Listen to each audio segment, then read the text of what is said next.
The door exploded open. Three men in suits stormed the Kangtech boardroom like they owned it, because in that moment, they did. Federal badges, cold eyes, the kind of men who didn't knock because knocking was for people who needed permission. Kang Min-jae didn't move. He sat at the head of the table, broad shoulders squared, neck tattoos crawling up to his jaw like a warning nobody had heeded, watching them lift boxes off shelves and pull drives from computers with the mechanical efficiency of people who had done this before. His CFO was already on his feet, whispering into his phone, eyes darting everywhere except at Min-jae.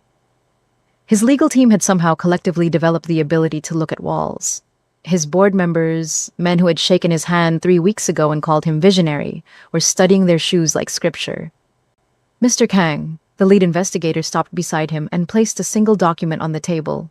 You'll want to review that. Min-jae looked at it, looked up. I built this company from a shell my father handed me into something real, he said quietly. Whatever that document says, understand that. The investigator said nothing, picked up another box, kept moving. Outside, through the floor-to-ceiling glass, Min-jae could see the journalists already assembled on the sidewalk 40 floors below, cameras pointed upward like they could see through steel and glass directly into his humiliation. Maybe they could. Maybe that was the point. His phone buzzed, his father's name on the screen.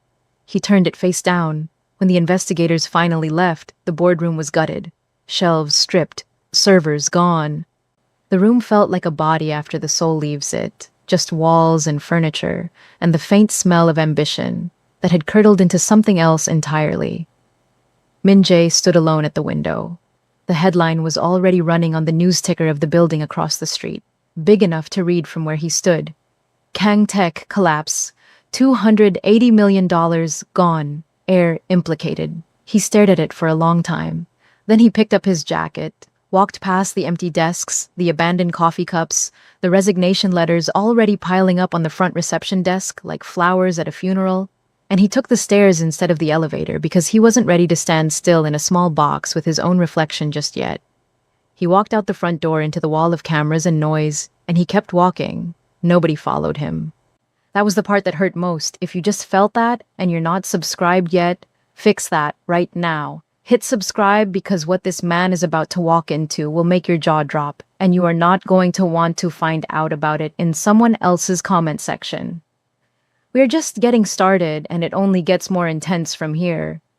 3 floors above the chaos, in a cramped office that smelled like printer ink and cold coffee, Beverly Williams was the only person left at her desk. She was 25 years old, 4 feet 5 inches of composed, deliberate energy, with the kind of face that made people underestimate her right up until the moment she made them regret it. She had grown up in Southside Chicago in a house where the heat sometimes didn't work in January, and her mother worked 2 jobs and nobody handed you anything without a reason.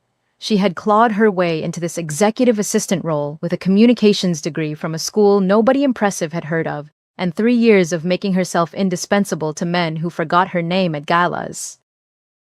She was not leaving. Her phone rang.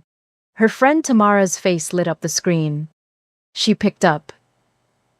Before you say anything, Beverly Renee Williams, why are you still in that building? Because I'm working. Working for who? They just carried the servers out on national television. Your boss is walking down Michigan Avenue looking like a ghost. The company is done. Beverly looked through the glass wall at the empty boardroom. The stripped shelves, the single document still sitting on the conference table that nobody had thought to take. Done isn't the same as finished, she said. Tamara made a sound that was equal parts disbelief and love.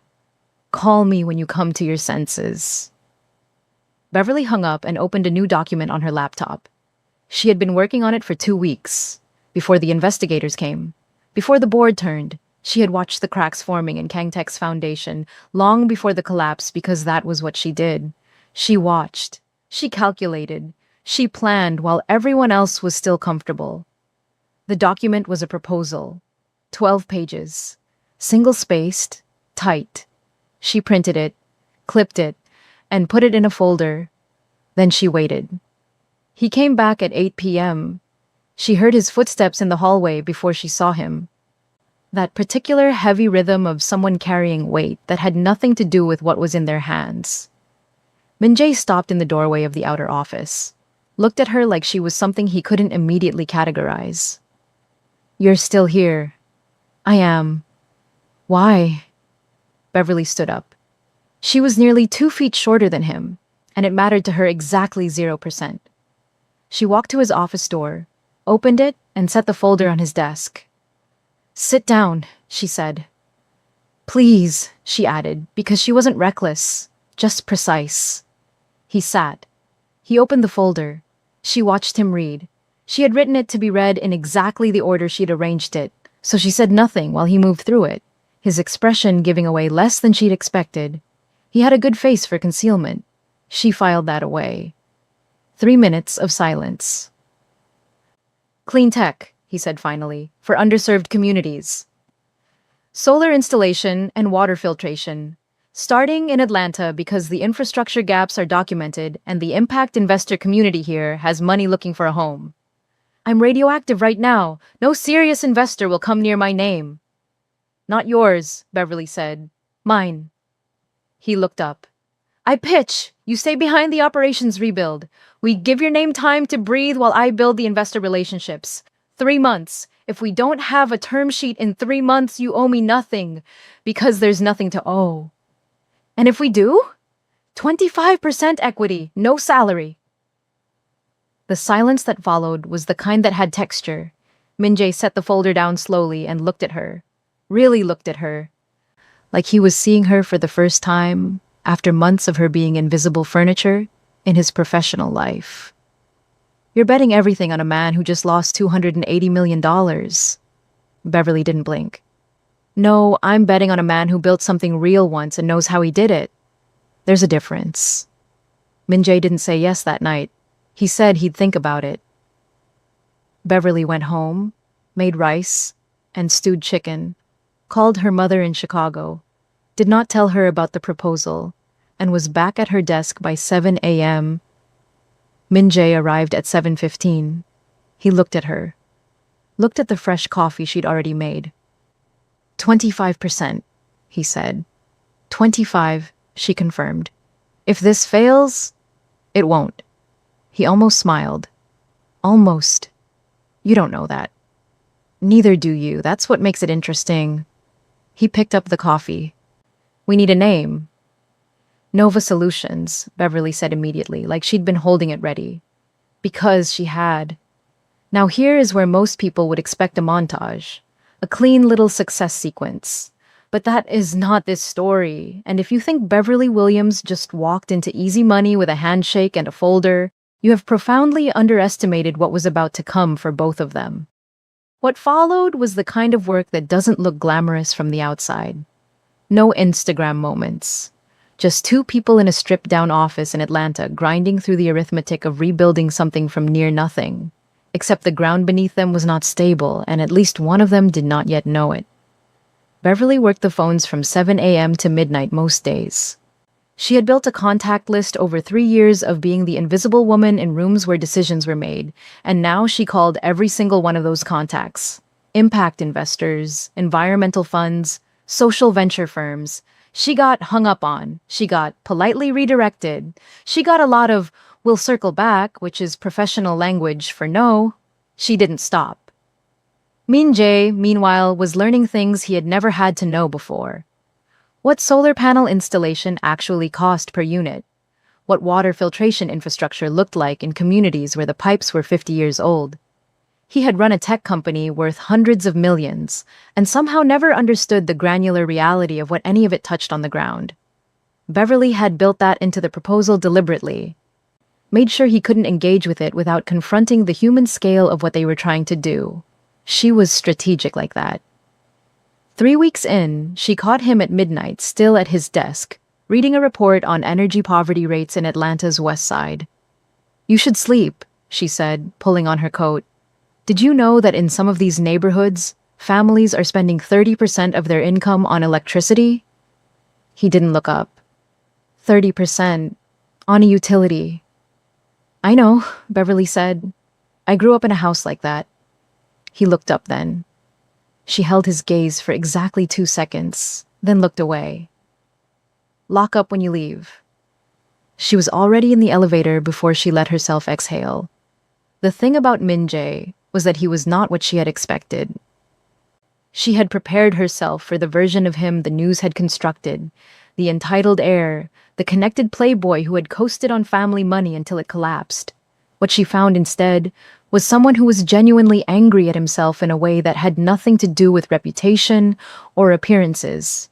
He was angry because he had stopped paying attention, because he had let people manage things he should have been watching, because he had been comfortable, and comfort had cost him everything. That kind of anger Beverly recognized. It was the productive kind, but she was not thinking about Min Jae as anything other than a business partner. She was extremely clear with herself about that. The first real investor meeting came 5 weeks in, a firm called Meridian Green Capital, based in Buckhead, that specialized in environmental impact portfolios. Beverly had sent the deck 3 times before getting a response. They agreed to a meeting because of her pitch letter, which she knew because the partner told her so when she walked in the room. His name was David Park, mid-50s, sharp. He looked at Beverly, then at Min Jae, then back at Beverly. "Ms. Williams," he said, "walk me through the social return model." "Not Mr. Kang, Ms. Williams," Min Jae noticed. Beverly noticed him noticing. Nobody said anything about it. She walked David Park through the model for 40 minutes, clean, confident, specific. She had numbers for everything: projected kilowatt hours, estimated water quality improvement percentages, community employment ratios. She had done the homework until the homework was part of her body. David Park asked hard questions. She answered all of them. At the end, he leaned back. "The Kang name is a liability. The Kang operational experience is an asset," Beverly said. "We're not asking you to invest in who we were. We're asking you to invest in who we're building." David Park looked at her for a long moment. "Send me the updated financials by Friday." They walked out of that building into the Atlanta heat, and Beverly stopped on the sidewalk and pressed her hands together in front of her face and took one long breath. "You held that room," Min Jae said from beside her. "We held it." "No." He was looking at her with something she didn't have a comfortable word for. "You held it. I sat there and watched you take apart every objection before he finished forming it." A pause. "Where did you learn to do that?" Beverly started walking. "Survival," she said simply. He fell into step beside her. Their strides were completely mismatched given the height difference, and neither of them acknowledged it. "They only agreed to the next meeting because of you," he said. "Good. Use it." He was quiet for half a block. Most people would be resentful, being used as the front because the actual owner is radioactive. Beverly stopped walking and looked up at him. Full 4 feet 5 inches of her looking directly at him. "Min Jae, I have 25% of this company. I'm not the front. I'm the foundation. There's a difference." She started walking again. "Keep up." He kept up. Meridian Green Capital committed $8 million 6 weeks later. The term sheet hit Beverly's email at 6:47 a.m. on a Tuesday, and she sat on her bedroom floor reading it 3 times because she had been waiting for the catch and kept not finding one. She called Min Jae. He picked up on the first ring, which meant he had been awake too. $8 million, she said. A long silence. "Nova Solutions is real," he said quietly. "Nova Solutions was always real," Beverly said. "Now it has money." She heard something in his voice shift, something underneath the controlled surface. Beverly. "Yeah. Thank you." She didn't know what to do with the way he said it. So she said, "Get dressed. We have a company to build," and hung up before anything else could happen in that sentence. But she sat on her floor for another 5 minutes before she got up. Nova Solutions incorporated officially on a Wednesday. Beverly became COO with 25% equity. They hired a lean team of 8 people, all of them intentional hires. Engineers who believed in the mission, a community liaison who had actually lived in the neighborhoods they were serving, a financial controller who asked better questions than most CFOs Beverly had encountered. The first solar installation went into a community center in Vine City. 47 panels. Beverly was there on installation day in a hard hat that was comically oversized on her, and she did not care even slightly. She watched a 60-year-old woman named Miss Ardelia come out of the center and look up at the panels on the roof. "My electricity bill been breaking me for 20 years," Miss Ardelia said to nobody in particular. Beverly stood beside her and looked up too. "Not anymore," she said. Behind them, Min-jae was talking to the installation crew lead, asking specific technical questions in the way he had developed over the past months, genuinely engaged, no performance in it. Beverly watched him from the corner of her eye and felt something she immediately reclassified as professional satisfaction. They were 4 months in and things were genuinely working. That was when Director O arrived, and everything that had been building underground was about to break the surface in a way neither of them was fully prepared for. He came on a Thursday, unannounced, in a car that cost more than Nova Solutions' monthly operational budget. He was Korean, mid-60s, with the kind of suit that meant old money, and the kind of smile that meant he knew things about you that you hadn't told him. He asked to see Min-jae privately. Beverly was in the next office and could not hear the conversation, but she could see Min-jae's posture through the glass partition change from the moment Director O sat down. The shoulders that were normally squared went rigid, the jaw set differently. The meeting lasted 11 minutes. Director O left with that same smile. Min-jae stood at the window of his office for a long time after. Beverly knocked twice and opened the door. "What was that?" Min-jae turned from the window. Something complicated was moving behind his eyes. "Old family business." "That's not an answer." "Beverly, we are partners," she said, "which means when a man I've never seen before comes into our office and leaves you looking like that, I need an actual answer." The silence stretched. "My father," Min-jae said carefully, "has interests that extend beyond legitimate business.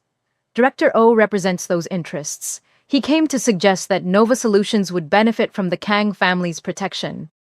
In exchange for 40% of the company." Beverly felt the room temperature change. "Protection. It's a polite word." "And you said?" "No." "And he smiled when he left." Min-jae looked at her. "Yes." Beverly sat down, slowly, processing. "Min-jae, when you said you wanted to go clean, I meant it. How deep does this go? What are we actually standing in the middle of?" He crossed to his desk and sat across from her, and for the first time in all the months they had been doing this, he looked tired in a way that went past sleep deprivation. "My father built the Kang Empire on 2 tracks," he said, "the legitimate businesses on top.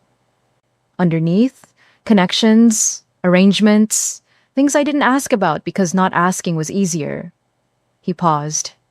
"I'm asking now, which is why I'm here instead of Seoul, which is why this company has to work on its own terms, because if it doesn't, the alternative is going back." Beverly looked at him for a long time.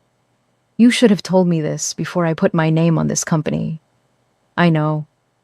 My 25% doesn't mean anything if this company gets swallowed by your father's." "I know, Beverly." His voice was low, controlled, but something underneath it was not controlled at all. "I know, which is why I need this to work. Not just for the money, not just for the mission. Because if Nova succeeds on its own terms, independently, profitably, legitimately, then my father loses his argument. There's no gap for him to fill. No crisis for him to solve." The room was very quiet. "So we're not just building a company," Beverly said slowly. "We're building a proof," he said, "that I don't need him." Beverly stood up, walked to the window where he had been standing, looked out at Atlanta. "Okay," she said. "Okay. We build the proof." She turned. "But no more things I don't know. Not one. If something is coming at this company from your family's direction, I hear about it before it walks through our door. That's not negotiable." Min-jae held her gaze. Agreed. She nodded once and went back to her office. She lasted about 40 minutes before she went to the bathroom, turned on the faucet, and stood with her hands on the sink, breathing through everything she was feeling, which was a complicated mixture of fear and fury and something else she was not ready to name. She looked at herself in the mirror. You knew this wasn't going to be simple, she told her reflection. Simple was never on the table. She turned off the faucet and went back to work. Tell me right now in the comments, do you think Beverly should have walked away the moment she heard the word protection? Because some of you are going to say yes, and you might be wrong. Keep watching. The blogger's name was Marcus Webb, and he had 2.3 million followers, and a gift for writing threads that spread like weather systems. His thread went up on a Friday evening, and by Saturday morning it had 40,000 retweets. It started, "Let's talk about Beverly Williams, and why the Nova Solution story is more troubling than inspiring." It got worse from there. The thesis was that Beverly was being used as a diversity shield by a disgraced Korean billionaire who needed a black face to access impact investment money that would have never touched his name alone. It was written with enough truth in it to be dangerous. Marcus Webb was not stupid. He had looked at the power structure of the company, seen that Min Jae still held controlling interest, and constructed an argument that Beverly was the face but not the power.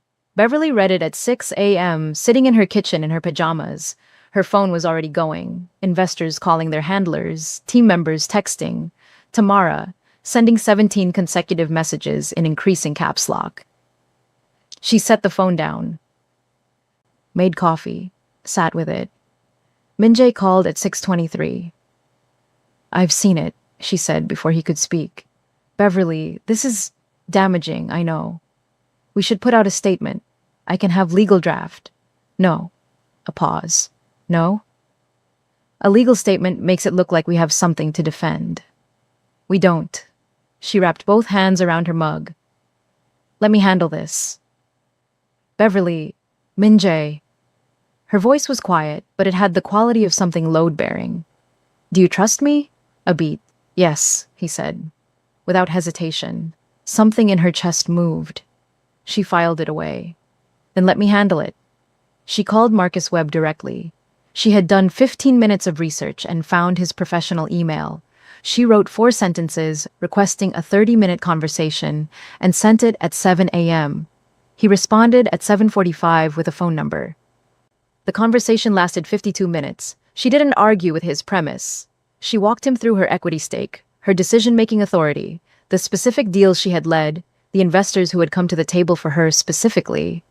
She was not defensive. She was a woman presenting evidence, and she did it with the calm of someone who had been prepared for this moment long before it arrived because she had always known it was coming. At the end, Marcus Webb was quiet for a moment. "I wrote what I saw from the outside," he said. "I know," Beverly said. "Most people only have the outside. That's not your fault. But now you have the inside, and I'm trusting you to be accurate." He posted a follow-up thread the next day. It was not a retraction. It was a re-examination. He laid out what Beverly had told him, verified what he could verify, and concluded with, "I still have questions about power dynamics at Nova Solutions. But Beverly Williams is not a prop. She's the engine. Those are different things." It was enough. The investor calls stopped within 24 hours. But the thread had done something else too. It had put Beverly's name in a conversation at a scale she hadn't had before. Her inbox filled with messages from young Black women in business programs, from female founders who had faced the same accusations of being someone else's front, from people who had watched the original thread with something like recognition. She read every message. She couldn't respond to all of them, but she read them. Min Jae appeared in her office doorway that evening, holding food from the Thai place 2 blocks over. "I come in peace," he said, lifting the bags. Beverly looked up from her laptop, looked at the bags, looked back at him. "Extra basil?" she asked. "Obviously." She moved the laptop. He set the food out on her desk. They ate across from each other in the quiet of the office, and it was the most normal thing they had done in months, and it felt, for exactly that reason, significant. "You handled that better than I would have," he said. "You would have lawyered it to death." "Yes." "Lawyers are for when you've done something wrong." Beverly broke apart her chopsticks. We hadn't done anything wrong. The equity structure gave him something real to point at. Beverly looked up. Which is why I've been thinking about that. She set her chopsticks down. I want to propose a restructure. If you're serious about this being a real partnership. I am. Then the equity should reflect that. I want to move to 30%. Min Jae didn't hesitate. Done. Beverly stared at him. Just like that? You've earned more than 30%. The number should have been higher from the start. He met her gaze steadily. I needed you to believe I was worth betting on. I didn't know how to ask for that with a fair structure. That was wrong. Beverly was quiet for a long moment. You're better at this than you were, she said finally. At equity structures? At being honest. She picked her chopsticks back up. It's a good look on you. Something shifted in his expression. Something he put away quickly. They finished eating. He threw away the containers, put on his jacket, paused at the door. Beverly. She looked up.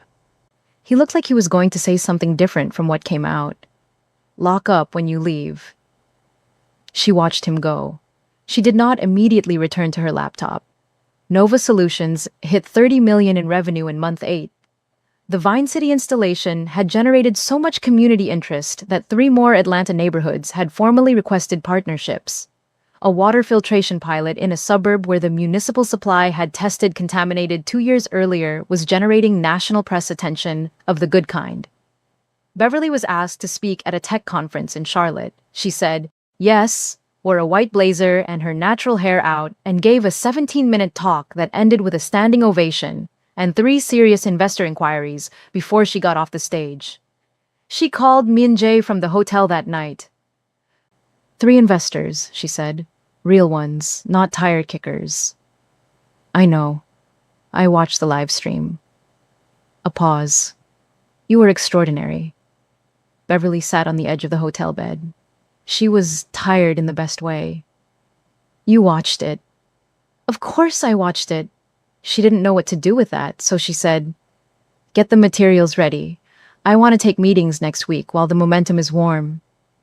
Already scheduled 2 of them. Min Jae. Yes? You watched the whole thing? Every minute, Beverly. She went to sleep smiling and told herself it was just because the day had gone well. But she knew. She had always known. She just wasn't ready to say it yet. The relationship with Min Jae's family came to a head on a Tuesday in November. She knew something was wrong when he called her at 7 a.m. and said, don't come in until 10, which was very unusual because Beverly was always in before him.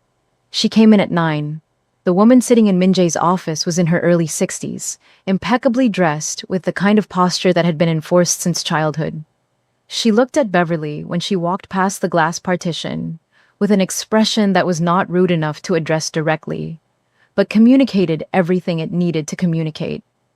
Min Jae came to Beverly's office 5 minutes later. He looked like he hadn't slept.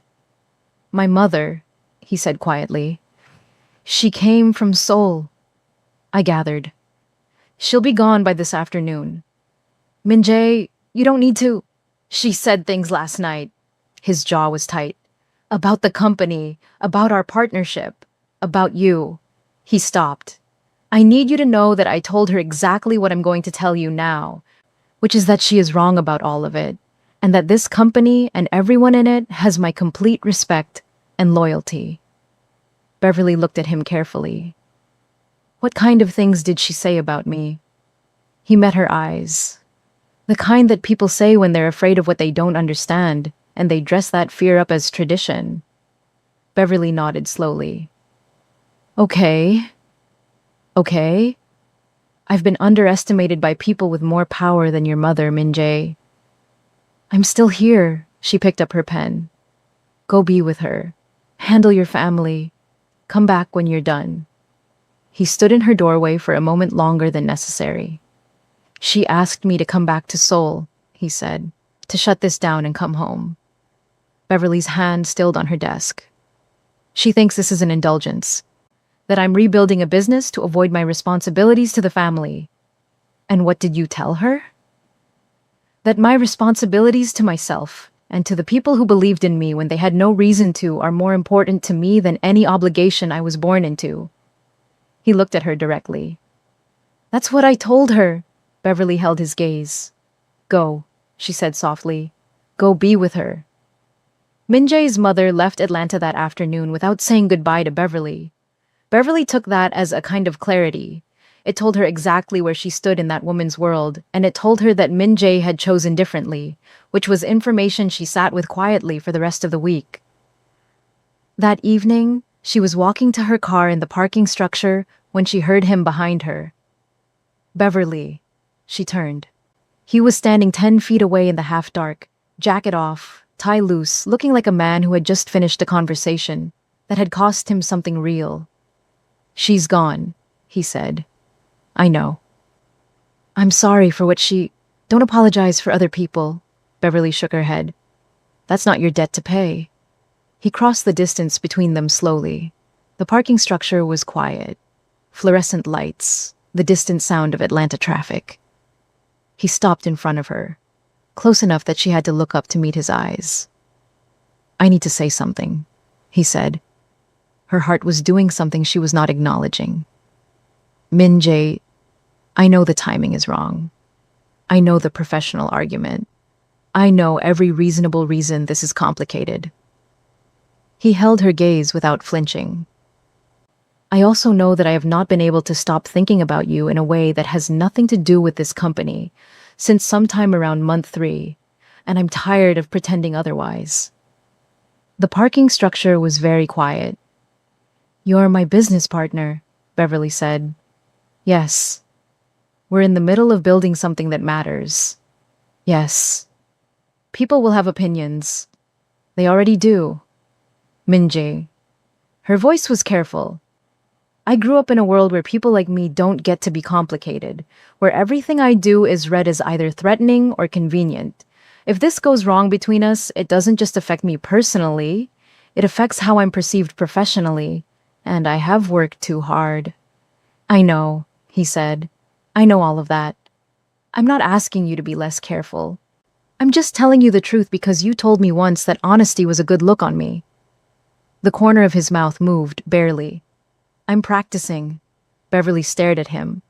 I'm not saying yes to anything right now, she said. I'm not asking for yes or no. I'm asking you to know, that's all. She nodded slowly, turned to her car, stopped. Min-jae? Yeah, she didn't turn around. I've been practicing not thinking about you a certain way since approximately month 2.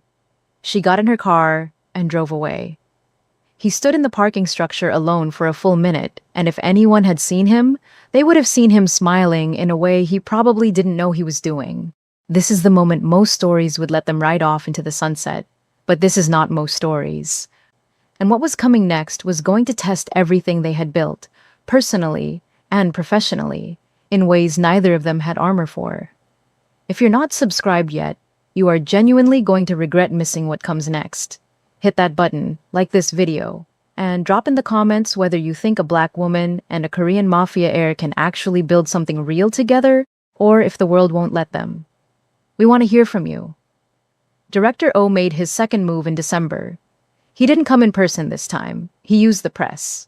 Financial records from Kang Tech's final months leaked to 3 different outlets simultaneously.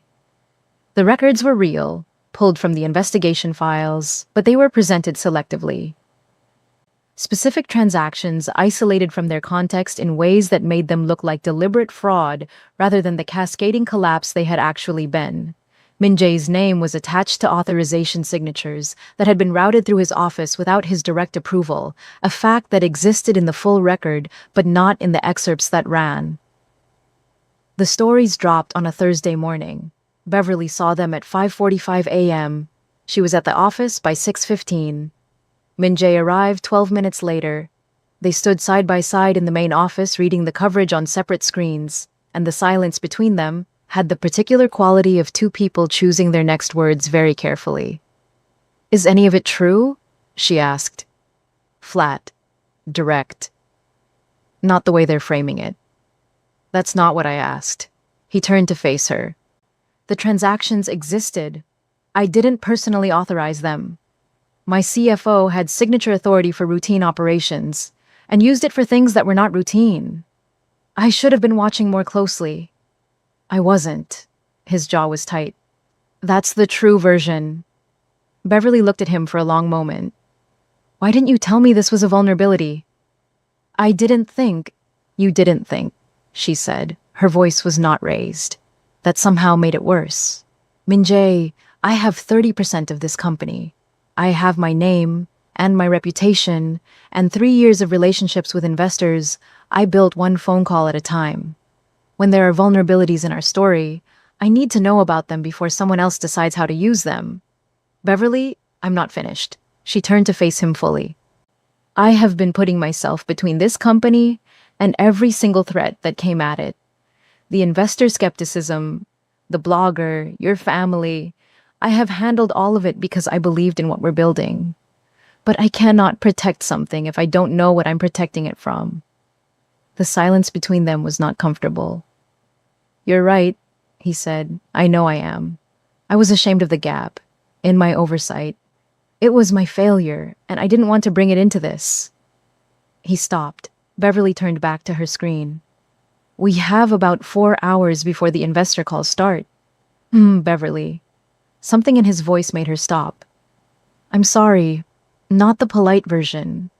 Actually, sorry.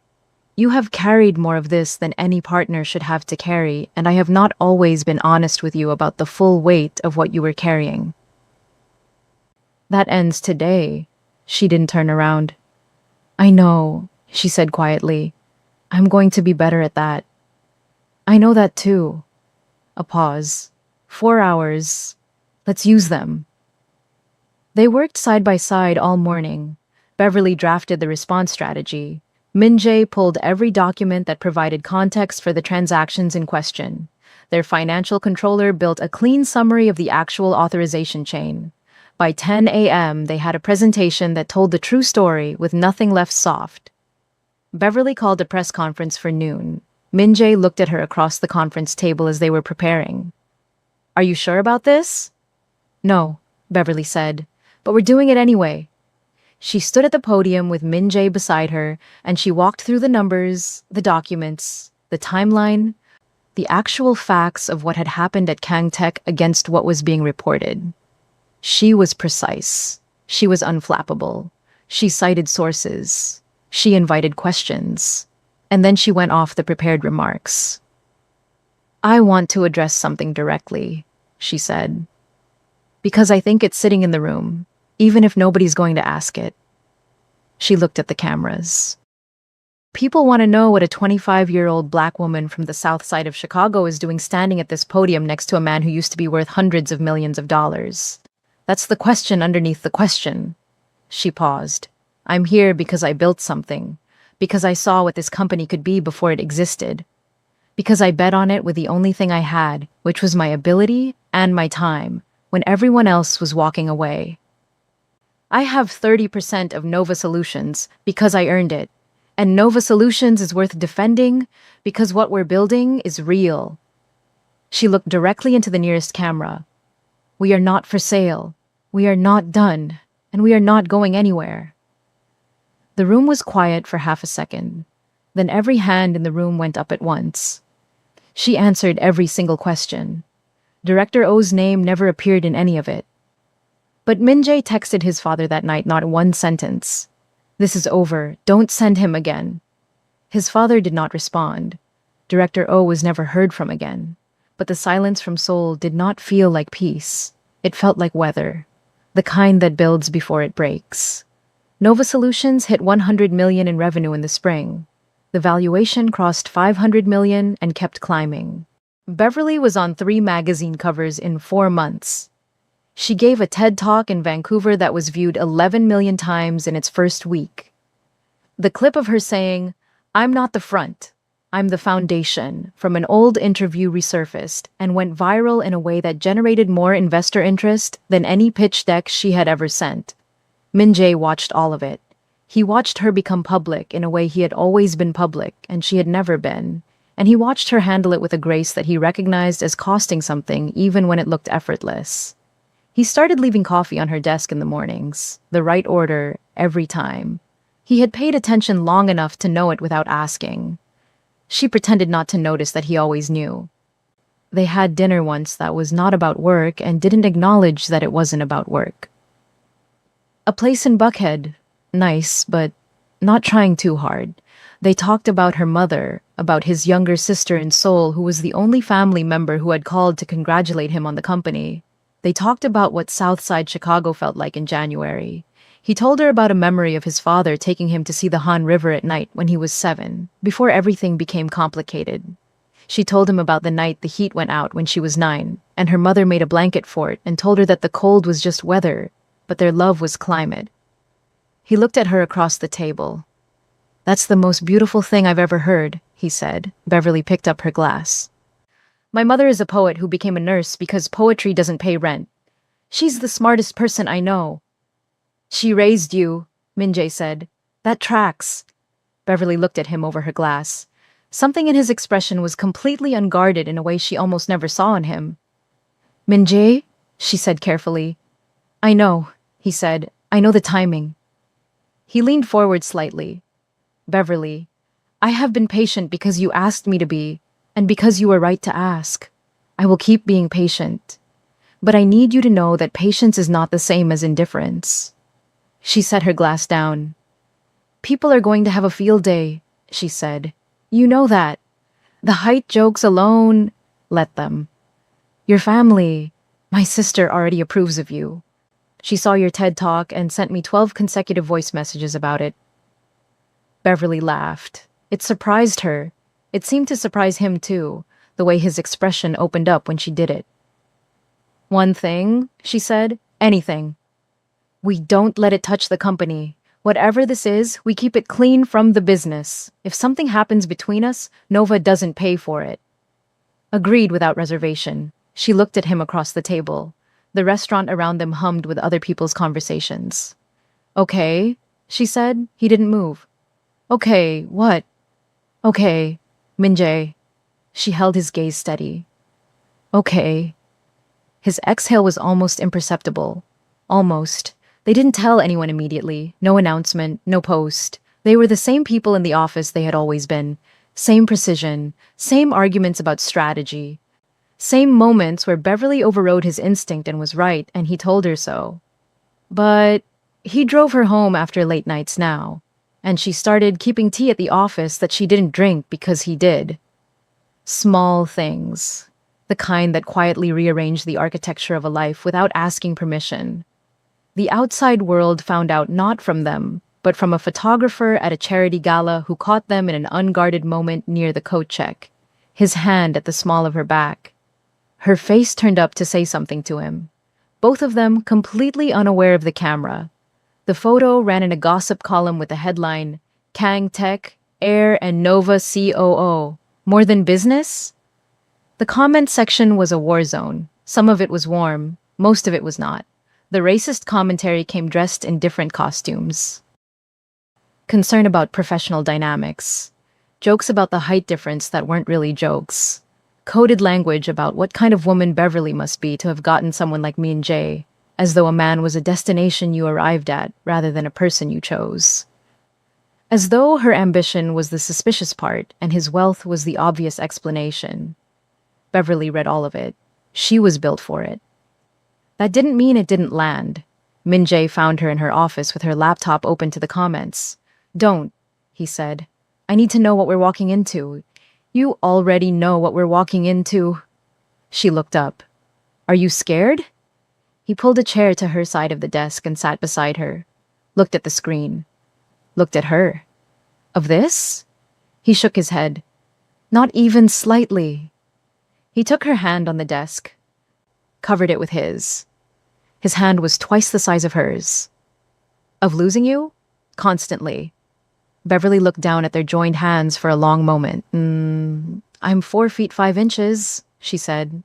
"And black, and the COO of a company I helped build from the floor up. Everything about me is going to be a headline." "Then let's make sure the story we tell is better than the story they write." She turned her hand over under his and held it. "Okay," she said, for the third time. He had learned by now what okay meant when she said it.